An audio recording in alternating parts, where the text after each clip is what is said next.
welcome to Life an Inside Job. I'm Kate, and in this episode I talk about how to manage low energy with photographer, writer and podcaster Naomi Woddis, as well as creating. Naomi is also a carer for her mum and has a chronic invisible disability. Adding menopause to the mix, and energy has become an even more precious commodity. So I was curious to know how the hell she does it. How does she manage her days? And interestingly, we were both quite tired and sleepy when we recorded this, which, though we can't remember the name of Kay Tempest's book, it's On Connection, by the way. And if you're interested in the interior life, the inside world, then you should really read it. It's brilliant. I think this sleepiness, I think, gives the interview a kind of cozy, intimate feel. It's a bit like a slumber party. Well, see what you think. Naomi says that the aim of her work is to be clear, compassionate and honest, and I think this really shines through in our time together. If you ever experience low energy, or rather when you experience low energy, this conversation will give you ideas about how to live a full creative life with low energy, embracing it, rather than waiting until you're full of beans to do anything. So, Naomi, I'm really curious how you manage your energy. It's a hot topic. Quite often terribly, but my energy management has become more complex since getting Lyme disease 10 years ago and going through the menopause. But I think it's got more complex. I think it was always quite rubbish, and I think I always lived on my nerves. But I've had like two major embodied experiences of what it's like to have low energy and low stamina and how to manage that. And I think it's funny enough, my acupuncturist was talking about, kidney energy. I'm not really going to go into Chinese medicine because I don't know anything about it, even though I have loads of it. But I know with me, and the way he described it, is a sort of fiery energy with not having anything base to it, not having any sort of yin grounded stuff. And I think when I was younger, I got away with it because I was younger. And I didn't realize, because we don't have any education about energy, and we don't have any education about energy, and we don't have any education about different sorts of energies that happen in the body, so that you can be wired and tired at the same time. And I think my journey with my cycle and my menopause is the one thing that has finally taught me about changing energies in the body. And I think I'm a bit cross that I didn't know beforehand, because I feel that if I'd known a bit more beforehand, it's not that I wouldn't have got Lyme, but I think my body might have been more prepared for a pathogen to enter it. But I think I was already living in this sort of wired way without realizing, because that's congratulated so thoroughly. So my thing about energy management is learning about all the things I've just mentioned. And I think it's also about facing the fact that even if I don't get where I want to get, whatever that means, I have an inner critic, which is always, like all inner critics, their job is to say, you're not doing enough. You think this is good enough? It's not good enough. And the only way it's going to be good enough, it's not that it's got to be better, it's got to be more. But I'm not going to tell you when more finishes, because whatever it is, you design a whole new planet and it's full of people who love each other, and there's no ecological crisis and there's no hatred. It's not enough. You've got to do more. So yeah, that's what my energy management has really acquainted me with this voice inside me that says never enough. And the other big lesson I think I've learned is when I'm most stuck into I'm not doing enough, I should do more, is when I'm most exhausted and when I should do less. So when I feel that I'm not doing enough and I'm doing something wrong is actually a sign for me to stop, because I've got caught into that sort of hamster wheel narrative of achieving and not listening to my body, my soul, my spirit, the spirit, anything. So yeah, that's my take on energy management so far.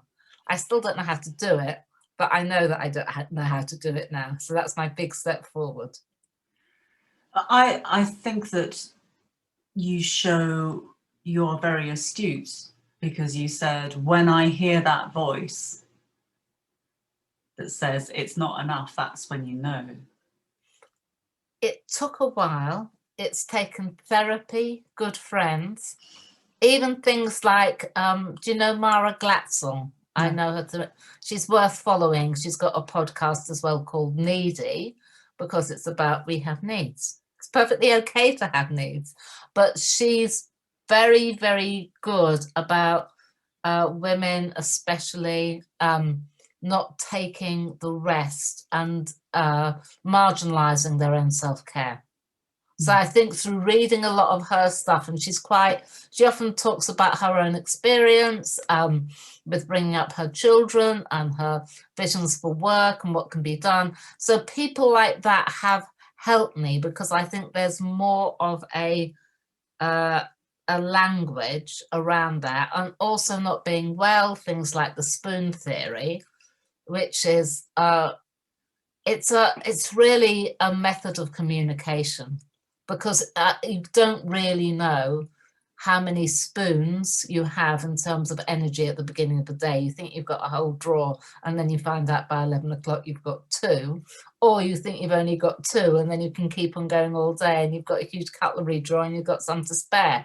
So it's more about managing oneself roughly and being able to communicate to others, I haven't got enough spoons. There's a quantity of energy, but it doesn't fully describe different qualities. And also, I think a thing I did learn and then I forgot and then I had to remember about 30 years later, or perhaps not that long, is the idea of blocked energy, the difference between blocked and low energy. And I remember I used to have started again, but I used to do a lot of Iyengar yoga, and my teacher was very good, and I'd go there like after a day's work being, oh, I haven't got any energy, I'm really exhausted, I just want to do forward bends and get as many bolsters around me as humanly possible.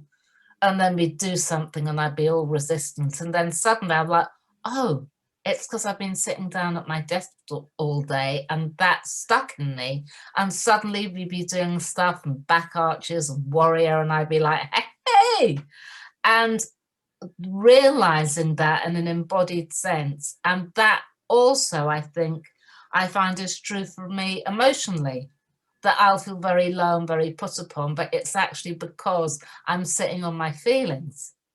And that can be very exhausting, especially as an extrovert. Having an introverted sense of my feelings, it's not good. I'm sorry, everybody, but they just have to get out there. And through all that, how does your varying energy levels, how does that affect your creative life?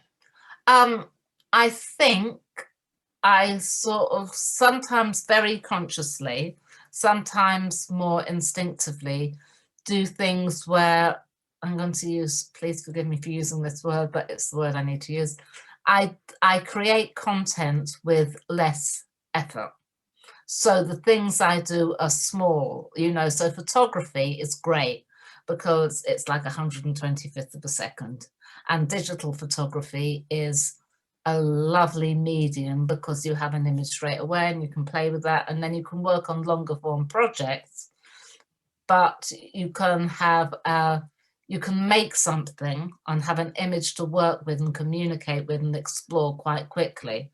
So photography is I mean, I love photography anyway, but it's a good medium for me when I'm tired, because I can do everything from using a camera to using my phone, and I can keep my eye awake. And I think in terms of my own podcast, it's quite like this, it's conversational based. So, and I find chatting to people quite energizing, you know, and I find it wakes me up. So it's not like a huge concept where there's different sounds and we interview somebody here and then there's research here. It's about researching the person and communicating. So my life experience feeds into that. And in terms of my writing, which I'm getting back into, you know, a bit of fiction, which is short, and poetry, which is short, but it needs honing. So I can dip in and dip out. But I think they're all forms that I love anyway. And I can say now, I will never write a novel. That's one thing I'm sure of. Novels are great. I prefer short fiction. And I don't think I've got the stamina. So I think with my creativity, I sort of have a rule sounds sort of a guidance I have for myself, that if my muse calls, i.e. if I'm sitting somewhere, even if in the living room, and there's a cast of light on something, or, you know, that mess looks interesting, I have to pick up my camera or my phone. Otherwise, she will go off in a sulk saying, I gave you this gift, I'll give it to somebody else if you don't want it. So I have that as a sort of a go-to, really, to keep myself going. And also, I think, like, if I have lower energy, I still want to do something. And also, I have to remember that part of my creativity, the idea that it's always taking photographs, always making, you know, it can be watching Paddington 2 and seeing the joy of story unravel, or looking at something, watching film noir, because the lighting's always great, obviously. It's If I was film noir. really smart, I would be able to quote something from Kay Tempest about this. I'm reading her book. I can't even remember what it's called, but it was published recently anyway. Yeah. And it's she defines creativity in the most beautiful way as, and I can't. my head is a swamp. I remembered her name, which was. I remember their name. It's not their name.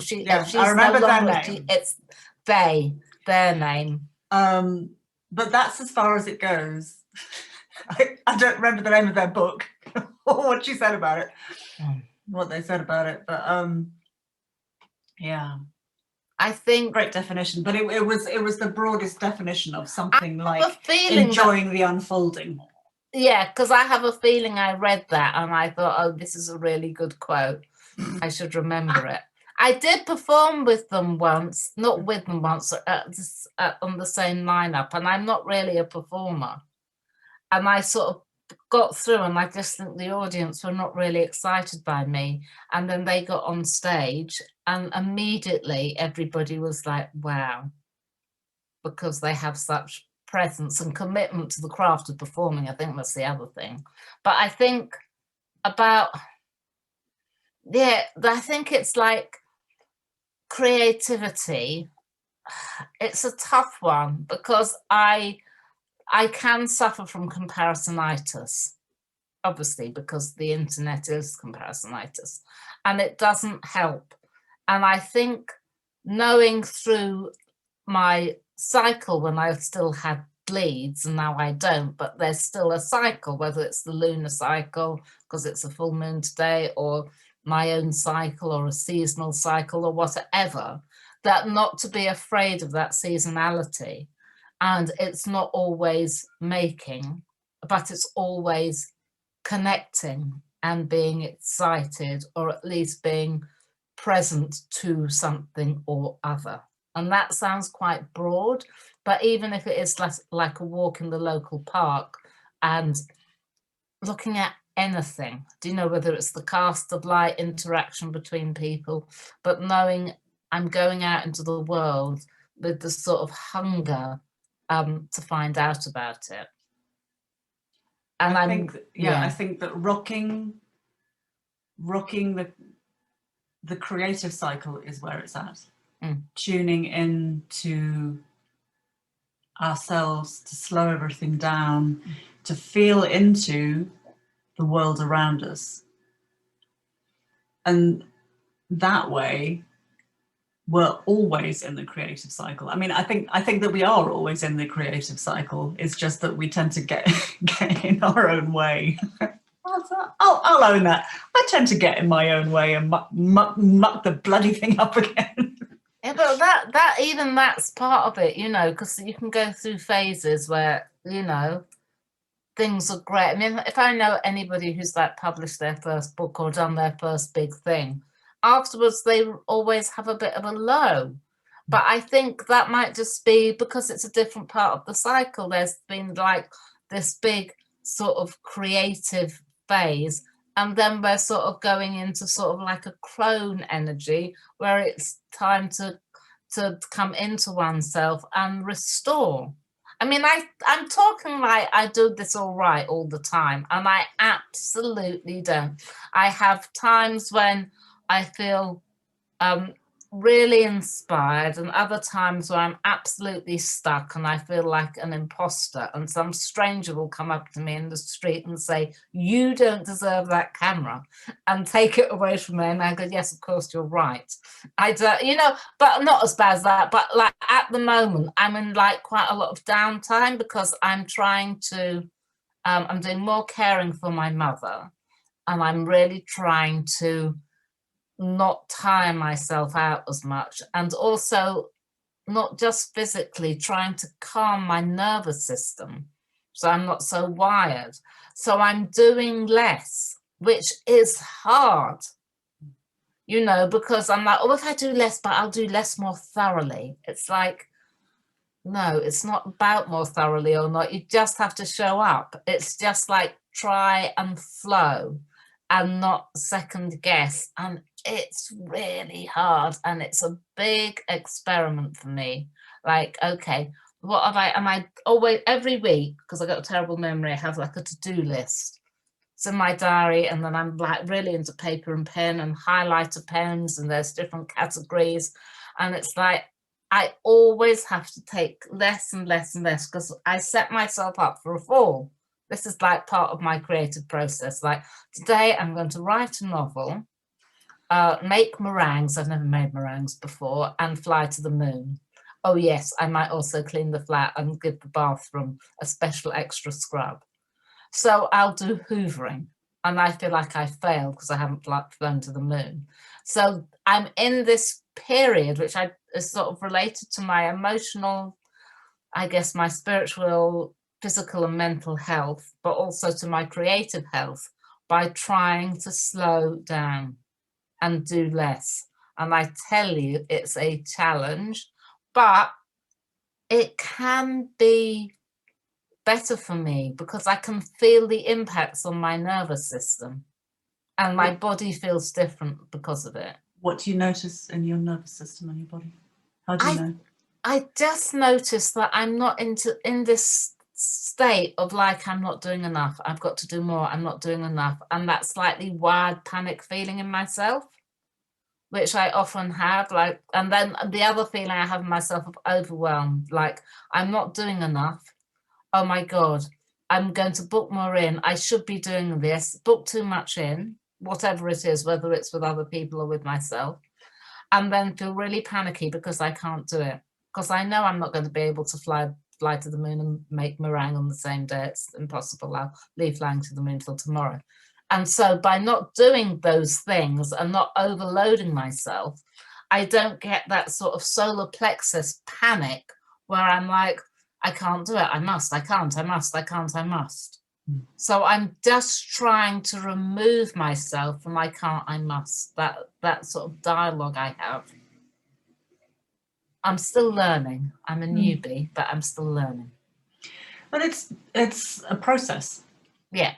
Exactly. I think that the way that our creative trips and hiccups are set into our pattern become easier over time, hopefully. Softer, maybe a bit more spacious. But it's part of who we are. Yeah, I think it is. And I think the menopause is really helpful because I don't know how it happens, but I am a bit of a people pleaser. But I think with the menopause journey, I care less. I still need people's approval like mad, but not to the absolute compulsive extent. And I think that recognition somewhere of always being in a process of learning, not being somewhere like, oh, I've got it right now. I've done it. I've got it right. It's sorted. It's like, it's not that. It's learning. This is what I'm learning at the moment. I'm learning this lesson, how to have a different approach to my days and not compare myself to other people. Some days that's really good. Other days it's not so good. It's going to be like that.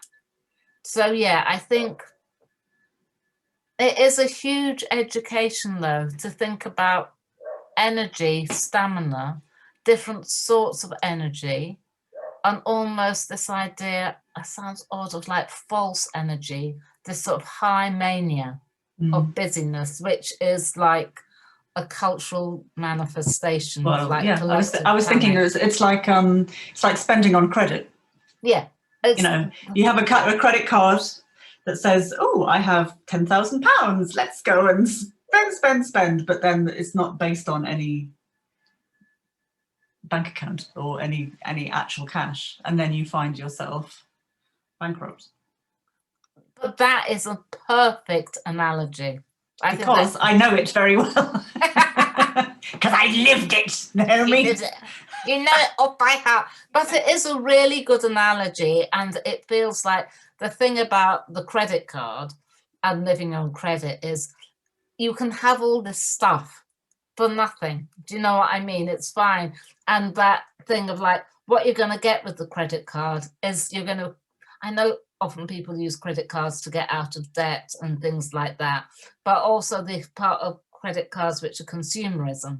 You can have this thing outside of yourself and you'll feel better afterwards. It's like selling your soul to the devil, and I think that's a really good description of that sort of manic false energy, that it's fine and there'll be no way to pay for it. And I don't mean that in a judgmental way, but I think even if one has loads of energy and is very robust, that mania part of it, that sort of that mentality that comes with it, can be quite damaging. And I think for me personally, because it removes me from myself. That's the problem. I don't have my wisdom in that place. I just have a continuing sense of urgency. And like I said before, with the voice of, yeah, I have to do more. There's no end to it. And there's no luxuriating in the moment. Like, I'm going to do a little boast, but I don't care. Please boast. We're coming up to like the 100 episodes of our podcast. And last year, I did a lot more. Me and Alba came on board. She wasn't with me originally, and now she's on board, and we're podcast partners together, and it's great.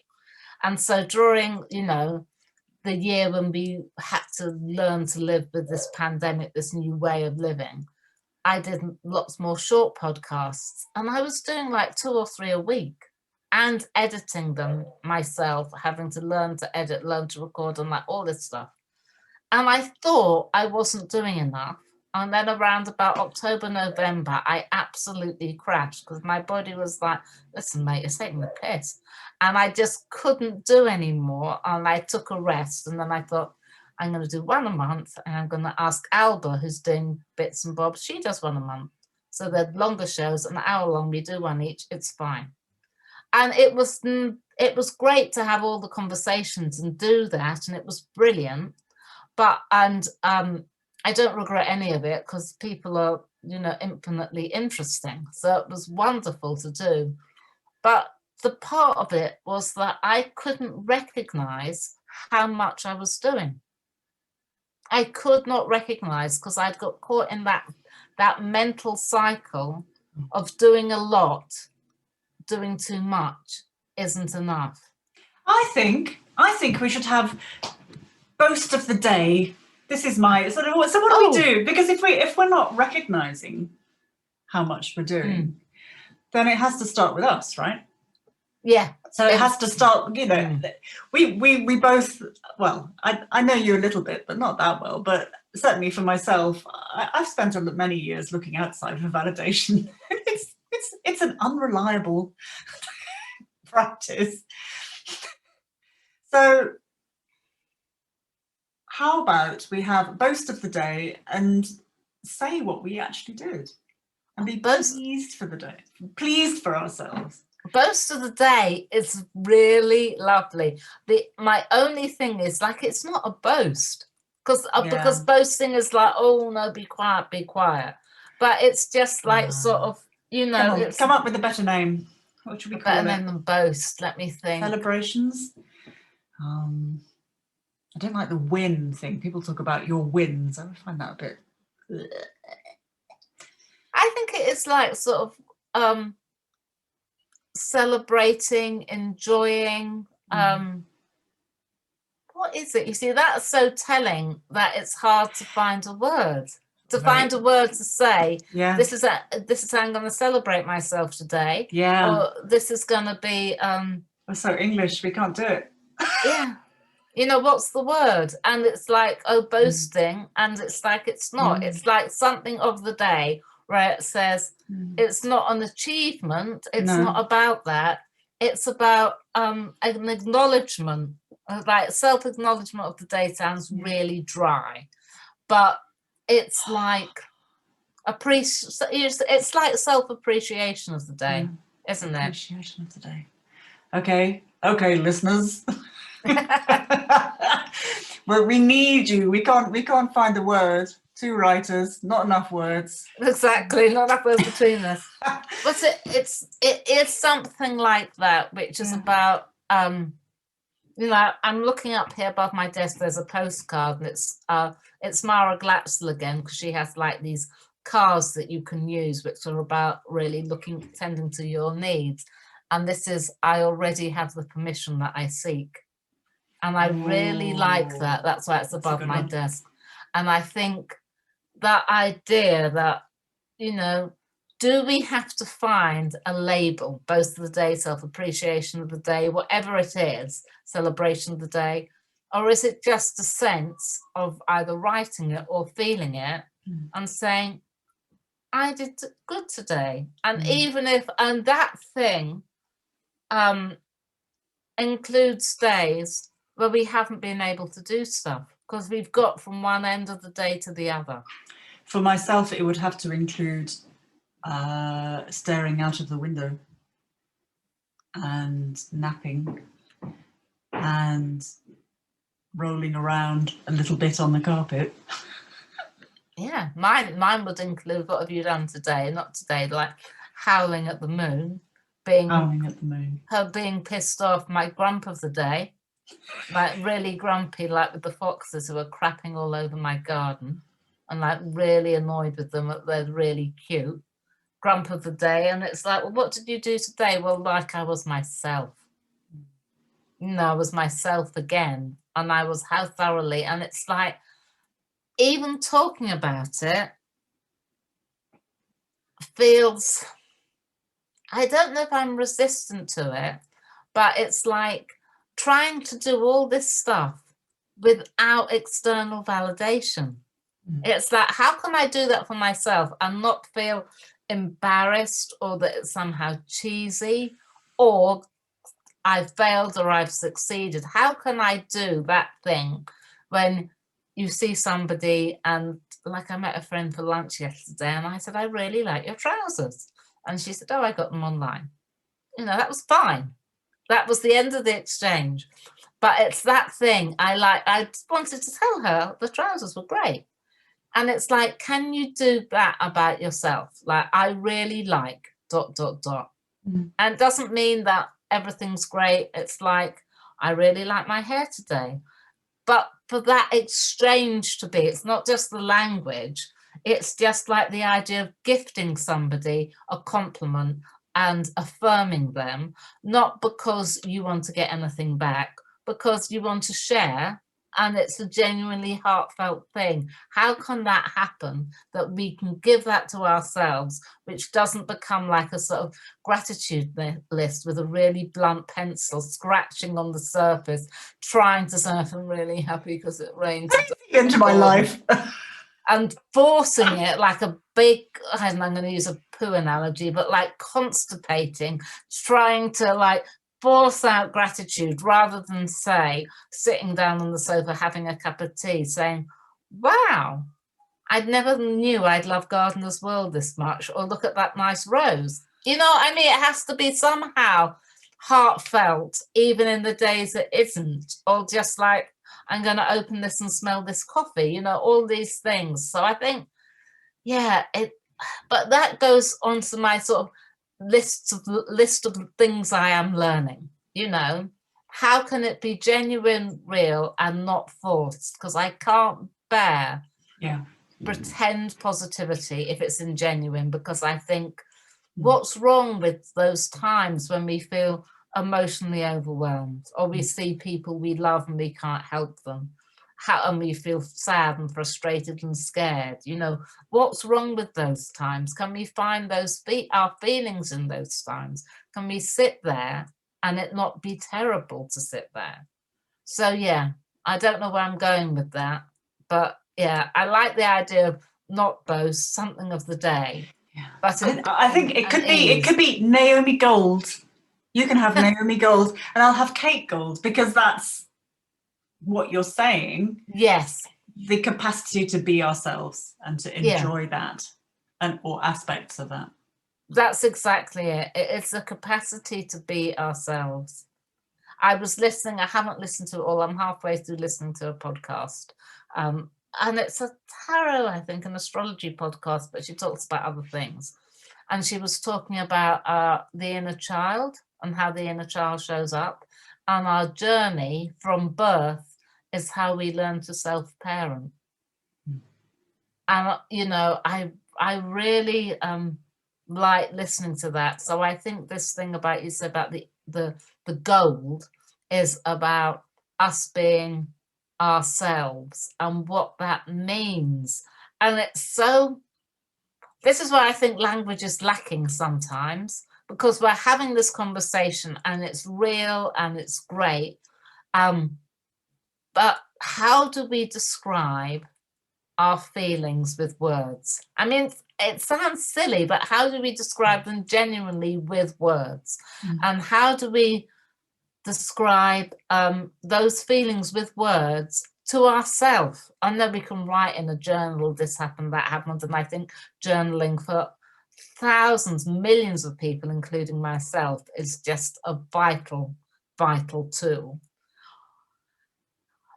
But how, I don't know if I'm explaining it properly, even if we find the right words, how right are they? Can words fully describe a sense of being? Now, I know I'm a writer and I know writers, because I think obviously they can. But there's somehow a sense outside of language, outside of art, outside of photography, I don't even know if I'm talking of belief, of being, which is without all those things and is like a sense of something. Speaking as a professional, Please do, because I'm not. You can tell how fully I inhabit that role. Sometimes it is feelings. A handy way of describing feelings is through the body. You know, feeling the sensation as felt sensation in the body, and sometimes it helps to validate and make the feeling more spacious, and it helps us to accept it.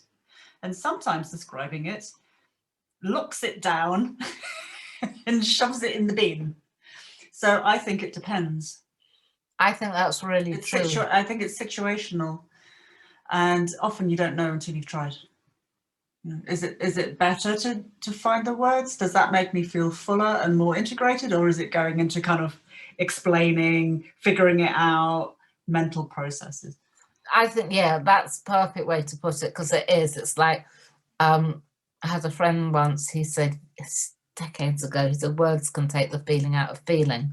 And that's the thing.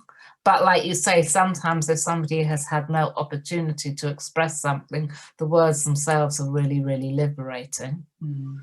And I think that thing you say about, the truth in the body, really, because I think for years, I didn't live in my body at all, and I'm just getting there, of trying to understand my embodied experience of emotion, because my tendency has always been to run into my head. And it's been a really, I think it's been such a radical journey to find out that feelings exist in the body, and to find out that the body has its own language, and I can listen to that. And even if I feel nothing or no thing in my body, that's still part of the communication. Mm. The I don't know, I'm not here, I feel hollow, I feel disconnected, is a really reliable bit of feedback to where I am. And that's a great, and circling back to the energy, it's a great indication of how many spoons we have. Yeah, it is really good. I guess what I want to talk about, without sounding too terribly negative, is like self-forgetting.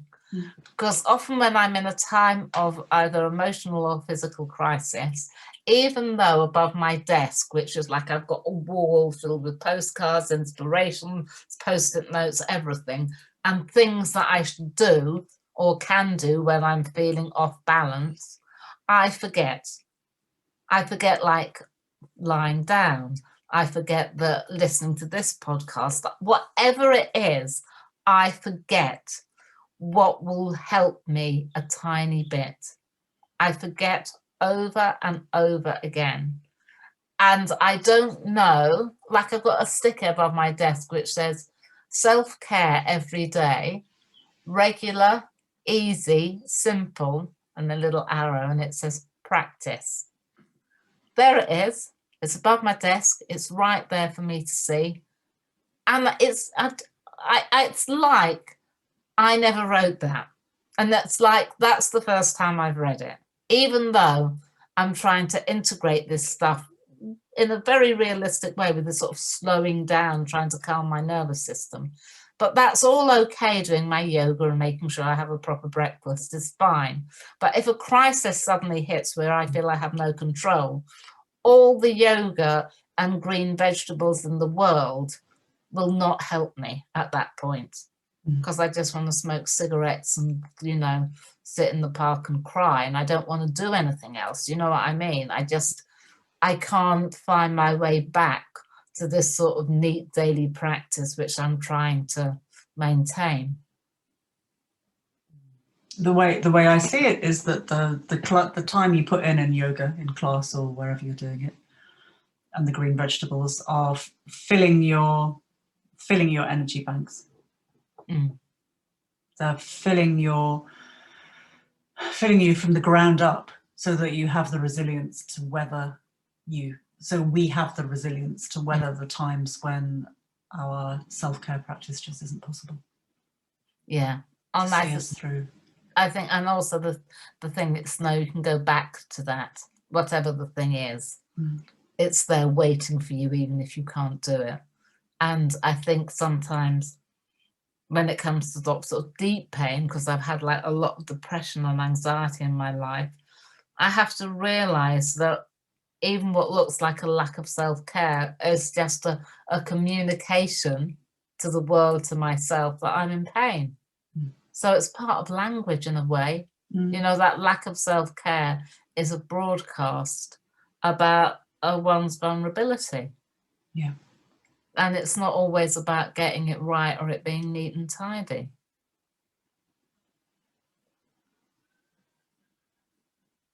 I don't know how that relates to energy cycles. I think it's very relevant. Do you think so?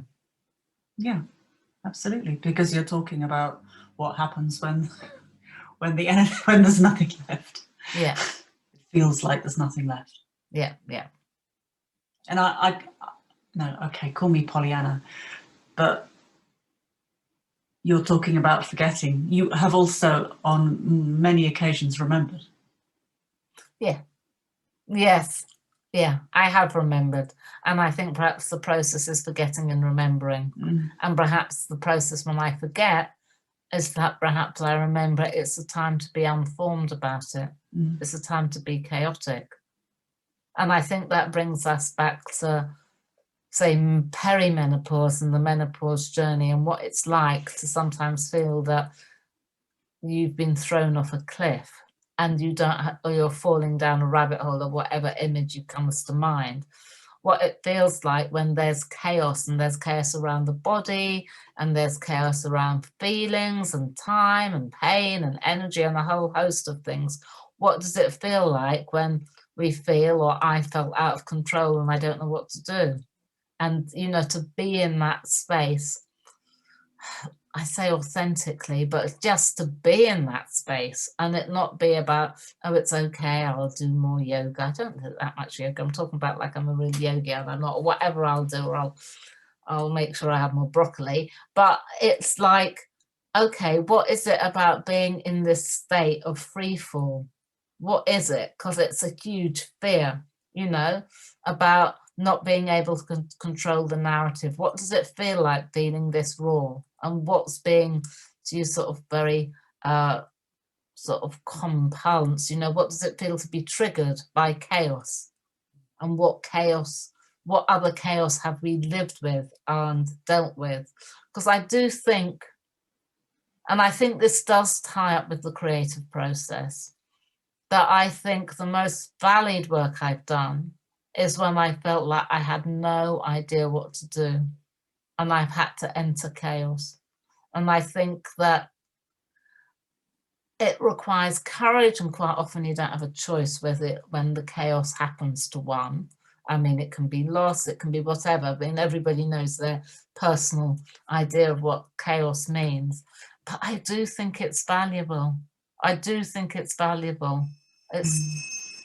It's terribly uncomfortable, but I think it's really valuable. And I think, like I said about energy management and learning, you know, things like, even if my energy has been low at times, either physically, mentally, emotionally, that the creative spur in me, whether I'm making or just witnessing the world and being interested in the constant state of being in a constant state of inquisitiveness, and wanting to translate that into something else of my own making, is there. Nothing can dim that. Nothing.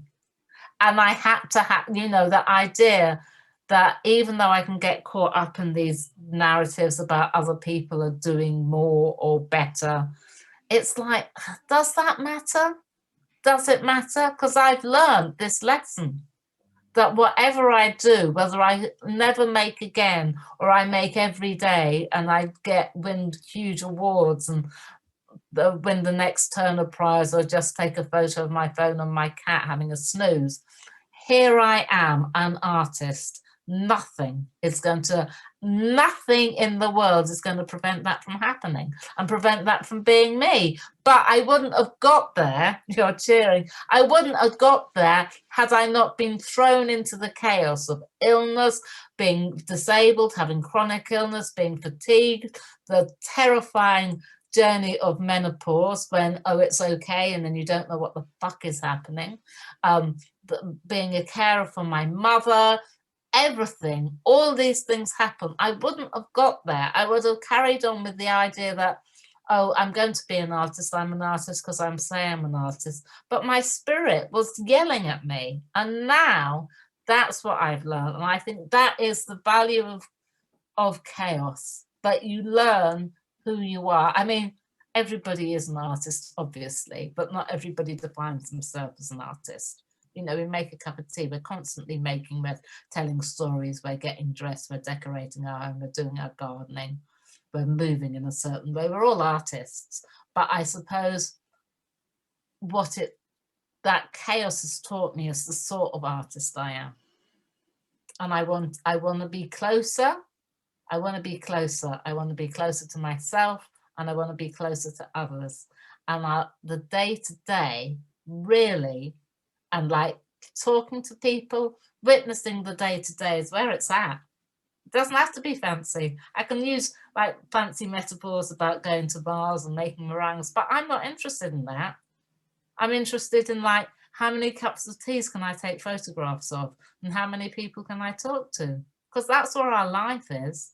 It's not somewhere fancy. It's all the day-to-day intimacy and day-to-day struggles. So yes, that absolutely shows in your work. That's what drew me to your imagery, was the intimacy with the everyday. The photographs you took from your bed are just exquisite, and of your mum, and yeah. Oh, because that has evolved for me. That I think the other thing that happened, because I always used to take portraits. Then when I first got Lyme, I was really ill. And it's like, well, what can I do? And it's like,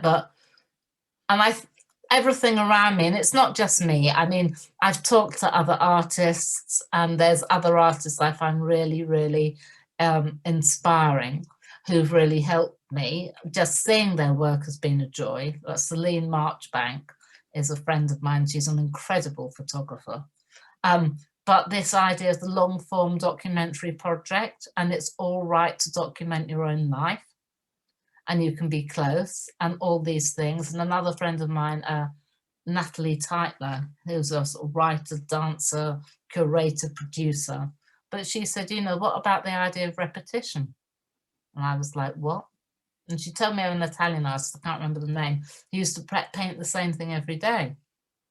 And I remember that, and it sort of clicks in my mind, going back to my old yoga teacher. He said, if you do a practice every day, the practice remains the same, but you're different. So you can measure one against the other. So you can turn up and do dog pose every day, and someday it's like, da-da-da-da, how wonderful I am in dog pose and sun salutations, and other days it's a bit groany, and other days it's like this, you know. And I think that thing of repetitions, I'm grateful for her for giving me that the idea of intimacy and the familiar and domestic space lies in that repetition. And are we seeing the same things the same way or differently? Because that's how we do live. We get into the same bed every night. We shit on the same toilet. I keep on talking about poo in this podcast. I'm so sorry. And but you know what I mean? We do the same things. We do the washing up in the same washing up bowl. Why can't we attend to that detail? Because that's how we spend our lives. Yeah, exactly. I mean, we do wonderful things in it, but those are important things, and we notice them when we can't do them or somebody else can't do them. You know, this whole thing, like with the beginning, when we first had lockdown, and suddenly we thought of key workers, you know, people who are low paid were essential. So all these everyday things which we take for granted or marginalized, they disappear when life is really hard. So there's like an honoring of those everyday things, because life can be so hard. Like if you're going through a terrible grief, even making a cup of tea can be almost impossible, let alone trying to drink it. So the everyday can go out of the window when you're grieving, you know. So I think it's important to just attend to those. And I wouldn't have had that had I not had the sort of gift of my body feeling different. and my emotions feeling different, I wouldn't have got there. I would not have reached that place of value. So I guess when I take my head out of my own arse, sorry, we're back to poo again. No, take my head out of my own arse, I can feel grateful for difficulty, but actually waking me up to things of immense value, which aren't grandiose, but are real. I find it hard to talk about, not that I find it hard to articulate, because I don't want to come across as insincere. And my other thing is that the suspicion I always have with my own news is that if I talk too much about it, if I talk up the idea too much, it will take away from the making of the idea. Do you know what I mean? It will just become like art speak rather than real speak. And I've sort of set myself up for a fall. Sounds pretty real to me. Yeah. At least I feel that in my heart. I feel what you're saying in my heart as being truthful and lived, not and not a concept. It's not conceptual, is it? No, it's not. It's not. Can I have from you, please, a top tip for a wonderful inside life? A top tip in terms of what? In terms of energy or creativity or whatever you bloody like. I think my top tip is, if you have any doubts whether you're a photographer or not, you are already a photographer. You know, you don't have to have a fancy camera. You don't even have to have a fancy phone. And just when you go out with whatever you do, or if you stay in, whatever piece of equipment you're doing, all you have to do is love what you're capturing in that image. Now, when I say love, it can be the washing up. And the love I mean is that you're acquainted with it fully. It means something. So my long tip is like, follow what you love. So if you take photographs of your cat or your dog or your parrot, start there. If you want to take photographs of your face, start there. If you're suddenly attracted to seeing the roadworks, start there. There is nothing in this world that you can't take a photograph of. So just start there and you are already a photographer. That's my top tip. Isn't Naomi fabulous? If this has left you wanting more, then pop over to her podcast, which is called The Two of Us, which has wonderful interviews with artists and writers centred around their creativity and how that relates to their mental health and emotional well-being. There's so much to learn there. And you can find The Two of Us on all the usual podcast platforms, and the website is in the show notes. I'd love to hear your responses to our conversation. How do you manage when your energy is low? What do you do or not do? So pop over to Instagram. I'm at Kate_Codrington, where you can join in the conversation. Or if you fancy it, it would be fabulous if you felt able to share this episode, maybe with a tired friend or with your community on social media. And don't forget to join me very soon for another exciting voyage into the inside world.